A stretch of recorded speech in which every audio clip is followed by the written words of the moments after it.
I'm gonna give you your first loss. Okay, you're gonna see. I promise you're gonna see. Make sure y'all stay on point with the Puncher's Point.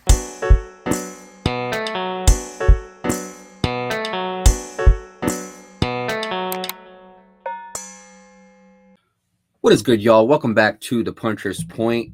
We've been waiting for this one. The whole boxing community has been waiting for this. This is the first big fight of 2026. We got the takeover, Teofimo Lopez versus Shakur Stevenson. Now, there's a lot on the line. That Ring Magazine 140-pound championship. Overall, we got a lot of things to talk about in this episode. So I'm going to try to bounce off of them real quick. I'm going to try to roll through this as quick as I possibly can. But regardless, the first big fight of 2026, Teofimo Lopez versus Shakur Stevenson. Can Shakur take over Teofimo? That is the title of this episode, and we're going to find out. I'm going to give my prediction, the betting odds. I'm going to get you all ready for what you need to know for Teofimo Lopez versus Shakur Stevenson. So with all of that being said, let's kick off with the takeover. Now, when I was going through the breakdown of Teofimo Lopez, look, Teofimo Lopez, he's been in the ring with a lot of great fighters, a lot of guys who could potentially become Hall of Famers or future Hall of Famers, if we were to say that. You know, we talk about Comey, Lomachenko, Josh Taylor. He's been in the ring with some dogs. I think the biggest strength for Teofimo Lopez is his craftiness, how crafty he is, how he's able to create openings and how he's able to disguise punches, how he's able to basically just go in there with any opponent and confuse them. A lot of things with Teofimo Lopez. Teofimo Lopez, he's a very unique fighter. You know, there's not many fighters that fight like him. That's just the truth, you know, and that's why I love watching Teofimo Lopez so much. When he's in that ring and he's fighting and he's on his game, very little can top him. The other thing, I usually count this as a weakness, but it's a strength in this fight. He fights to the level of his competition. Whoever that competition is, he fights to that level. If it's somebody like Sandor Martin, he's going to fight to a Sandor Martin level. If it's somebody like a rising George Kambosos, he's going to fight to that level. But there's also times where he's going to fight to Josh Taylor's level. He's going to fight to Lomachenko's level. And in this fight, you're going up against one of the best defensive fighters, if not the best defensive fighter in boxing, Shakur Stevenson. So I expect Teofimo Lopez to fight at that level.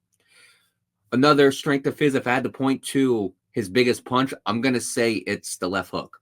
In my opinion, especially when he was younger, he used that left hook a lot. And then as he got older, he became a lot more versatile. Obviously, moving up in divisions, the power is not translating. So he relied more on his boxing skills, more on his footwork, more on his defense, all those types of things. But I will say, if there's a big punch that I do want to see him bring back, it's that left hook. And he keeps on talking about flatlining Shakur Stevenson. So we're going to see whether or not that left hook comes into play. Maybe he does flatline him. Who knows? But we're going to see if that left hook is a factor in this fight. The right uppercut, that would probably be the second best punch for him, is that right uppercut. And he loves using that right uppercut onto the inside. I know he's got that cool leaping punch that he hit Josh Taylor with. I know he's got that cool leaping punch that he's had in his game for a very, very long time. But his best punches come when he throws those short punches, when he throws those short uppercuts or short hooks. Those are his best punches. And in my opinion, that right uppercut, it's definitely a punch that he goes to onto the inside. Very accurate. You know, Teofimo Lopez, when he looks to hit you with a punch, he really does hit you with that punch. He is a very accurate fighter. He doesn't tend to miss a lot. And usually when he's going into these fights and he's looking to land a punch, he's going to hit you with it. So I will say his accuracy has been a big factor for him. The straight right, that to me is another big punch for him. The straight right, and overall the right hand in general, it's so versatile. But that right straight is a punch that, again, when he was younger, he established, he generated. And it was a punch that a lot of fighters, they wouldn't see coming. But when it comes to Teofimo Lopez, that right straight has always been like the third best punch for him. I will say that that right uppercut, I do like the right uppercut better, but he has knocked down more guys with the right straight. So you might be asking, Mario, why do you like the right uppercut better? It's because I think he can use the right uppercut more effectively. But when that right straight lands, it lands. And it's really hard to avoid it. Dancer feet. See, the thing is with Teofimo Lopez, he got rhythm. I mean, y'all seen the videos of him dancing. Y'all seen the videos of him jump roping. The guy's got good feet. The guy's got good rhythm in those feet. And that's the thing about Teofimo Lopez is he treats a fight like a dance. We've had Breezy on the podcast before, and Breezy has talked about, you know, how he's able to dance inside that ring. And the dancing translates to the ring because you see it in the way he fights. You see how he's able to lure guys in. You see how he's able to move around that ring. You see how he's able to use his footwork to put himself in opportunities to where he can land and attack his opponents. I've seen it many, many times. That's why I say one of his strengths is the dancer feat. That's what he is. He's a dancer. He's got rhythm. He's got style. He's got that charisma to him. And I think that translates into the ring when he goes and he fights some of these big fighters like Josh Taylor, Lomachenko, Comey, those types of guys, to mention a few. He has elusive head movement. You see, there's times where he uses that head movement that he's got. I mean, it's elite, and even when he does get touched, it's never a punch where he gets clipped or he gets hurt. A lot of times where he does get clipped or he gets hurt, it's usually punches that he doesn't expect. And we're going to talk about that a little bit later when we talk about his weaknesses. But as far as the strengths, when it comes to Teofimo Lopez, that elusive head movement has been, I think, the main focus in his defense. That and the feet and the footwork that he uses, those two. But I would say the head movement is the best part or the best factor of his defense, if that makes sense. He's unpredictable. You don't know what he's going to throw. You don't know what he's going to do in that ring. And I think that is a big strength to Teofimo Lopez because he's unpredictable. He always has a different game plan for every fighter that he goes into the ring with. Look, y'all can say what you want about Shakur Stevenson on a personal level, but the one thing you can't say is this guy is not an intelligent fighter. That's the one thing you guys cannot say. Teofimo Lopez is a genius in that ring. He knows how to fight. He knows how to lure opponents in. He knows what he needs to do. And I feel like as he's matured on into the fight game, as he's fought some of these high-level fighters, he became a lot smarter. And in that ring, again, I have always said it, you put Teofimo in the ring with somebody like a Lomachenko or a Josh Taylor, he's going to show up. And he's going to show up in a big way. I already mentioned how he's very versatile with the right. I've already mentioned how he's good with those short shots. But the thing about Teofimo Lopez, he's very good at trapping his opponents. He's very good at making his opponents believe that they have an opening and then clipping them. I mean, again, he's very good at disguising those punches, and he's very good at using traps to lure his opponents in. He's very good at hiding those punches and hitting his opponents with things that they don't see coming.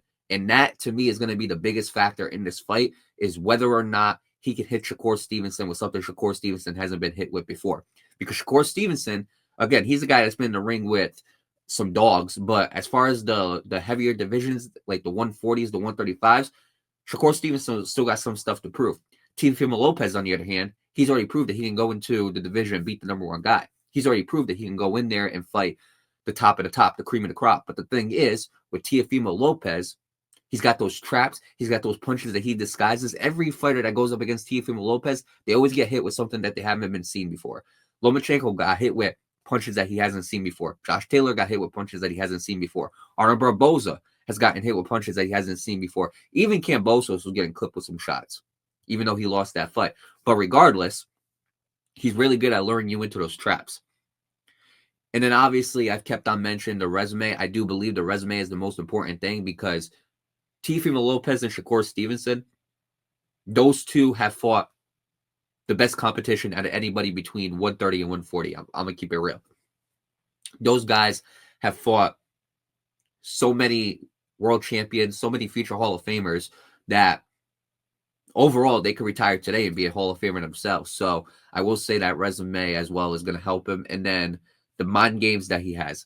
He always does these mind games with their opponents. You've seen how he was able to upset Josh Taylor and force him to leave the room when they were doing the interview. You've seen how he mentioned Keyshawn Davis to Shakur Stevenson, and you could tell that Shakur Stevenson got a little offended by that. You could talk about all these things, and don't get me wrong, sometimes I think he pushes these mind games way too far. I'm not justifying the things that Teofimo has said in the past. I'm not justifying the antics that he's done. But what I will say is that's the thing about Teofimo Lopez is the mind games. He's really good at putting these little things into your head. You see him with Barboza. Barboza tried to put the mind games on him, and he put the Uno reverse card on him, gave him the slap. And Barboza, ever since then, you could tell that he came into that fight careless. Those mind games really work with Teofimo Lopez. And if he can use them on Shakur Stevenson more, if he can put some of those things into Shakur Stevenson's head, I already think he's done that. I think that Teofimo Lopez got a good chance of winning this fight. With all of that, I will get to the weaknesses. And the weaknesses, he can't cut a ring. He's got great footwork, but he can't cut a ring. We've seen it with Jermaine Ortiz. You know, there's times where he wants these guys to just stand in front of him and go punch for punch. Not every guy is going to do that. Shakur Stevenson is not going to stand in front of you and go punch for punch with you. You got to learn how to cut the ring off on him, and you got to learn how to shrink the space on him. Do what Ray Murataya did to Andy Cruz and always take the middle of the ring. Stuff like that. Those are the little things that Teofimo Lopez is going to have to do, but cutting the ring off hasn't really been a straight for Teofimo Lopez. He's not terrible at it, but the fights where it's been competitive and it's been close, that is the reason why, is because he refuses to cut off the ring. The other weakness that he has is he struggles with opponents who won't stand in front of him, and that'll kind of lose him a little bit. Guys like Jermaine Ortiz, Kambosos did it. Kambosos did a very good job of landing some like 2-3 punch combinations and then cutting an angle on him. Kambosos did a very good job of not staying in the same place, of landing some power punches and also moving out the way. He did a very good job of that. I feel like Shakur Stevenson could do that better. And in my opinion, Teofimo Lopez has to keep his opponents in front of him. To me, that is what Teofimo is going to have to do. But I've seen many times where Teofimo has gone to the ring with some of these guys and he's lost them. You know, they've been elusive to him. Guys like Lomachenko, even Sandor Martin, there were moments where he did it as well. So I feel like he has trouble with cutting that ring, but he also has trouble with keeping opponents in front of him sometimes. Sometimes he gets careless. We've seen in the Kambosos fight. You know, I've seen times where he's gone to engage, and even though he's got the better of that engagement, there's been times where he's got clipped. There's been times where he's rushed in too much. You can look at the Sandor Martin fight, the Kambosos fight. He has to go into this fight not being careless. He has to go into this fight being precise and accurate, especially with somebody like Shakur Stevenson. Because in those lighter divisions, Shakur Stevenson, he was going in there and cooking guys like Valdez, Conceição, Jamal Herring. He was cooking these types of guys. So I think that when Teofimo goes into this fight, he can't be careless. That's just something he can't do. And then sometimes he tries to brawl onto the inside. Now, here's the thing. I don't recommend it with Shakur Stevenson, not because I don't think Teofimo is a stronger puncher, but the reason why is because Teofimo Lopez, if you're going to stay in front of Shakur Stevenson, you're giving him more opportunities to clip you and land some counters. I do believe that he's going to have to handle this in a more intelligent approach, and I think that Teofimo is capable of doing that, but I don't want to see Teofimo constantly make this an inside game. I don't want to see that. I want to see him pick his shots, pick the times he goes into the inside. I want to see him move around a little bit and give Shakur Stevenson different looks. With that being said, those are the strengths and the weaknesses for Teofimo Lopez. Now we go to the challenger, Shakur Stevenson. Now, Shakur Stevenson, he's looking to add on to his career. He's looking to become a 4-division champion. He's looking to defeat Teofimo Lopez and become the #1 guy in the 140-pound division.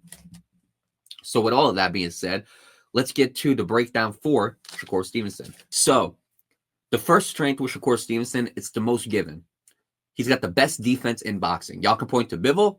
I'm pointing to Shakur Stevenson. He's got the best defense in boxing, and that doesn't mean that he doesn't get hit. We're going to talk about some of the openings that he leaves and some of the weaknesses, but the best thing about Shakur Stevenson is that defense. His defense is so far above his years, it's not even funny. It's the closest thing I've seen to Floyd Mayweather in a very long time.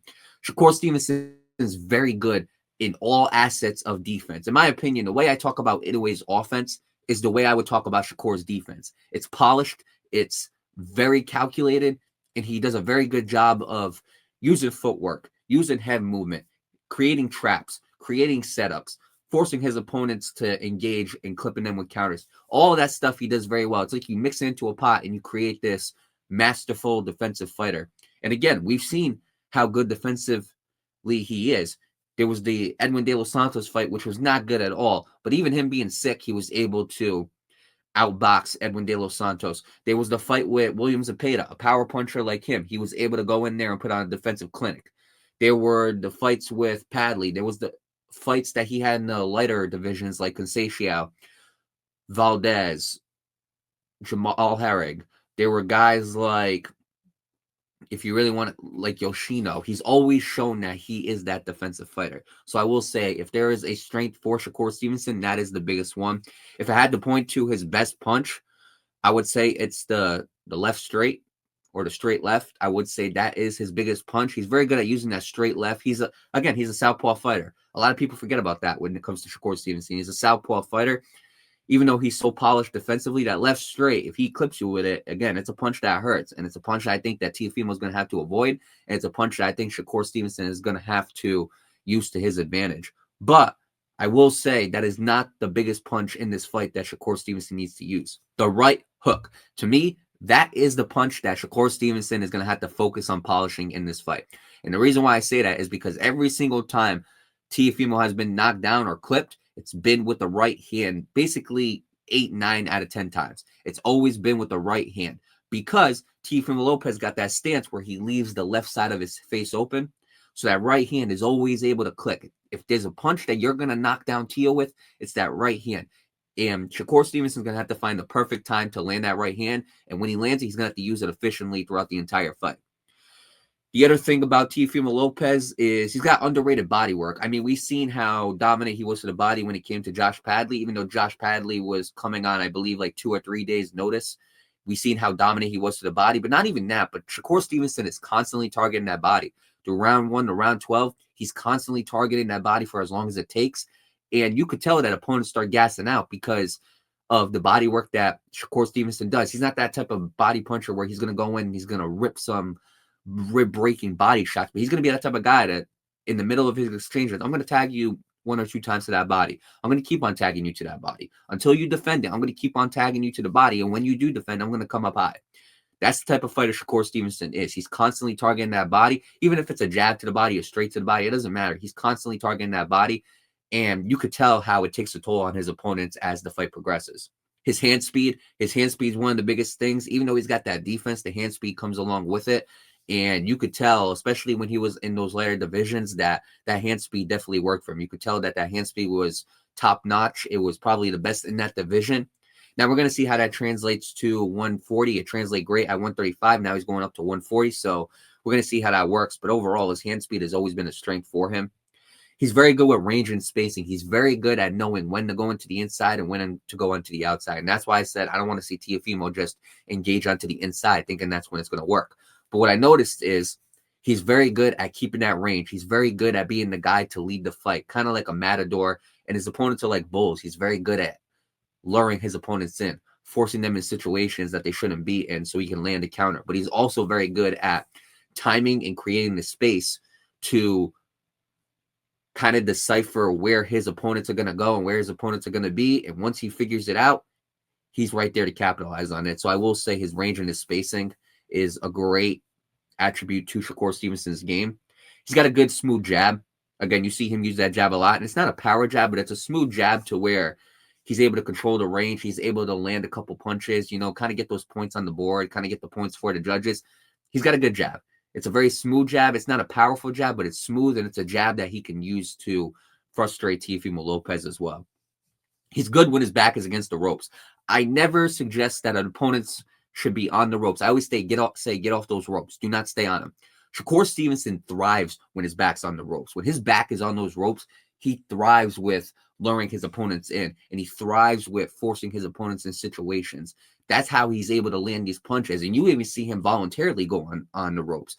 And the reason why he does that, I know he got clipped by Zepeda on the ropes, but you've seen how he was able to dominate Zepeda with his back against the ropes as well. You've seen how he was able to land some of those counters because everything is right in front of him, because he's got some cushion, because his opponents are going to get careless when he's on those ropes. That's when he's able to attack. Again, those counter punches are no joke, but Teofimo seems to really strive when his back is against those ropes, and he's one of the very few boxers in today's game that I've seen able to stay on the ropes and dominate.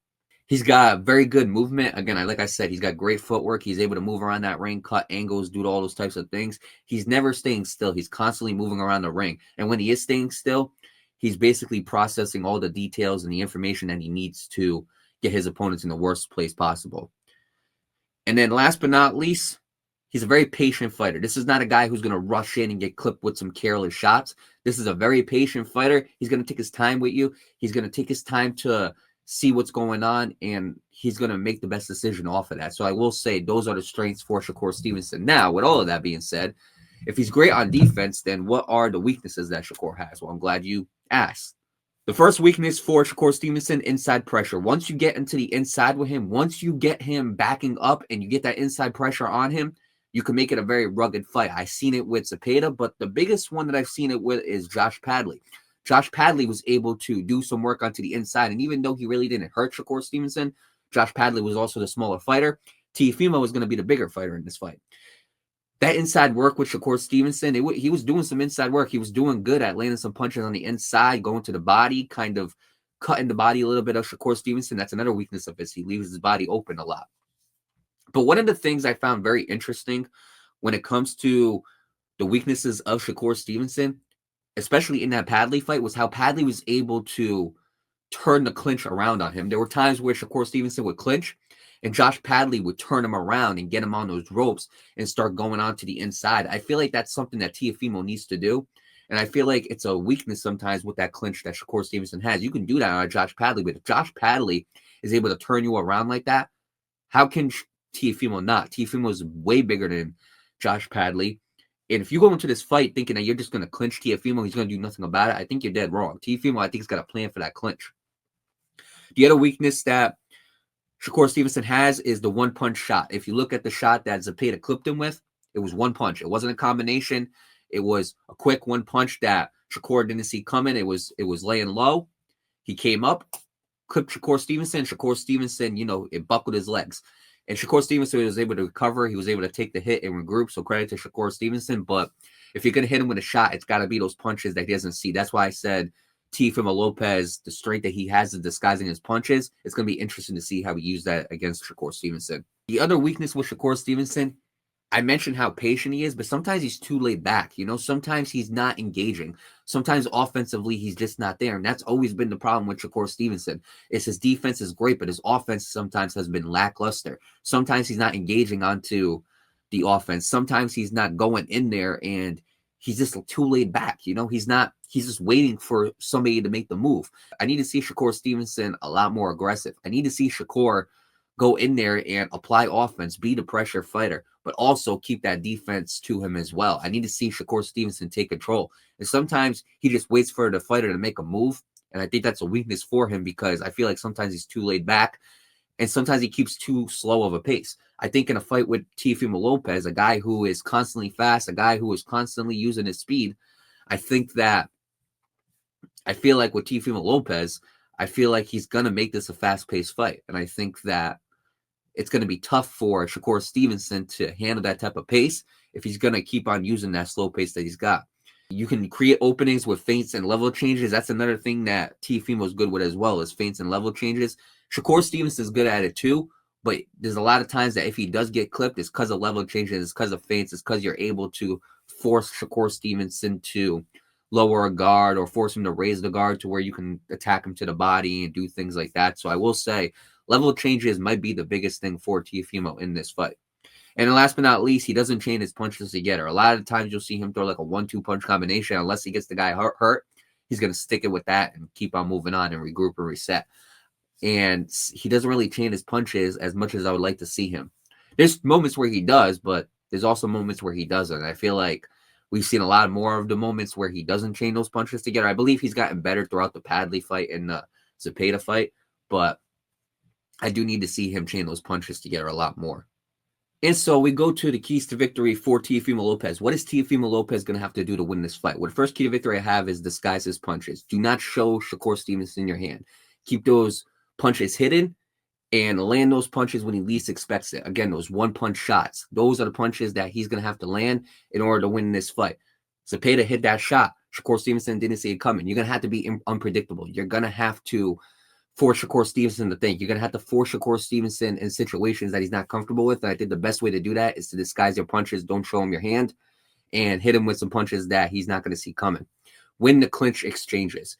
Do what Josh Padley did. Turn him over in the clinch and get him on those ropes. I believe that if you can win those clinch exchanges, you got a good chance of controlling this fight.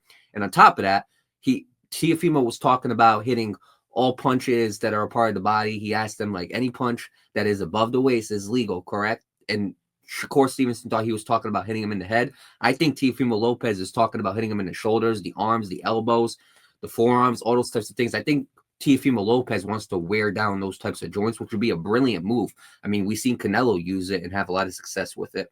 So in my opinion, win those clinch exchanges, that's going to be the biggest key right there. I feel like if you can win those clinch exchanges and force Shakur Stevenson to fight in the middle of the ring and fight in open space, I think Teofimo Lopez got a good chance of retaining his belt. And then last but not least, high-level changes and feints to open up openings for Shakur Stevenson. I think, to me, that is going to be a big key in this fight, is using your level changes, using feints, forcing Shakur Stevenson to drop his hands or raise his hands up, targeting that body, forcing Shakur Stevenson just to create some openings, make mistakes on his own so Teofimo can counter. So I would say if there are 3 keys to victory that I would like to see from Teofimo Lopez, those would be the 3. Now, with all of that being said, what are the keys to victory for the challenger, Shakur Stevenson? Well, if I had to point to the keys to victory for Shakur Stevenson, the first key to victory I would point to is constantly move and don't stay still. Constantly move around that ring. Force Teofimo to reset, regroup. Force Teofimo to chase you the entire fight. Like I said, beat a matador, force Teofimo to beat a bull. Lure him in and use counters. That's what you're going to have to do. You're going to have to force Teofimo to come in, again, like as careless as he can be, force in the charge and hit him with that type of counter and knock him down. And I feel like, again, if you can keep on hitting him with those counters, I feel like if you can keep on hitting him with times where he's rushing onto the inside, you got a good chance of winning this fight. And then last but not least, find success with the right hand. That right hand has been a punch that has clipped Teofimo Lopez in the past. Use that right hand and clip him with that right hand and force Teofimo to second guess. Maybe you can knock him down with that right hand as well, but find the right times to use that right hand and use it to success. I feel like if Shakur Stevenson can do that, he can cruise to being a 4-division world champion. And so we go to the betting odds. Now, surprisingly enough, the champion is the plus 230 underdog in this fight, while Shakur Stevenson is the minus 320 favorite. These odds are projected by FanDuel, and they are subjected to change as we move closer to the fight. So with all of that being said, what is my final prediction for this fight? Well, I've always said this, okay? You're fighting at Madison Square Garden. You're fighting on DAZN. Teofimo's the champion. Teofimo was the more established fighter. If you're going to go into a fight, you have to win 9 rounds out of 12 to get that decision. If you win 8 out of 4, they're going to call it a draw. If you win 7 out of 5, they're going to give it to Teofimo Lopez. So, in my opinion, can Shakur Stevenson win 9 rounds? I believe he can win 8. I believe he can win 7. I don't think that's going to matter in the judges' eyes. I think what's going to happen is I think this might be a very controversial fight.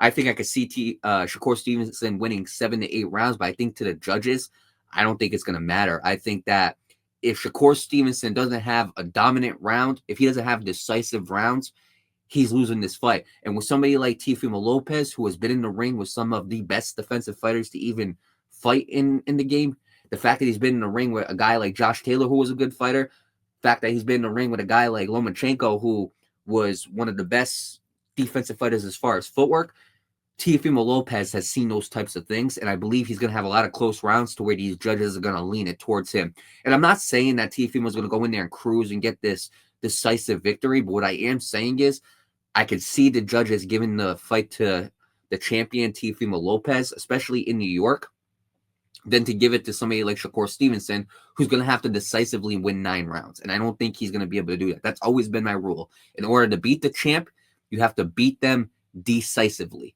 And Shakur Stevenson, if he thinks he's just going to get a 115, 113 and win this fight, he's sadly mistaken. A 116, 112 ain't going to work. He has to have 9 rounds to 3. He has to win 9 rounds out of the 12. And to me, I just don't think it's going to happen. So in my opinion, I think that this is either going to be a draw or it's going to be a majority decision for Teofimo Lopez. I got Teofimo Lopez by majority decision. I think he's going to go in. I think one judge is going to have it a draw. I think the other 2 are going to give it like a 115, 113. Maybe one will have some egregious scorecard. You know how these judges are. But I think Teofimo Lopez is going to win this fight. I think this fight is going to have a lot of boxing fans talking. I think it's going to be a controversial fight. I think we're going to get a lot of mixed reactions into the comments as well. But I got Teofimo Lopez winning by majority decision. I think he's going to go in there and retain his belt. So with all of that being said, it's time for us to log off. Again, make sure y'all continue to tune into the Puncher's Point. Make sure y'all continue to subscribe to the YouTube and the podcast platforms. We really need y'all active on those podcast platforms. We need y'all active on YouTube, especially for this fight right here. Let us know in the comments who you got winning. But overall, January 31st, Teofimo Lopez versus Shakur Stevenson for that Ring Magazine 140-pound title. Make sure y'all continue to support the Puncher's Point on all the social medias, the podcast platforms, the YouTube channels. And last but not least, make sure y'all stay on point with the Puncher's Point.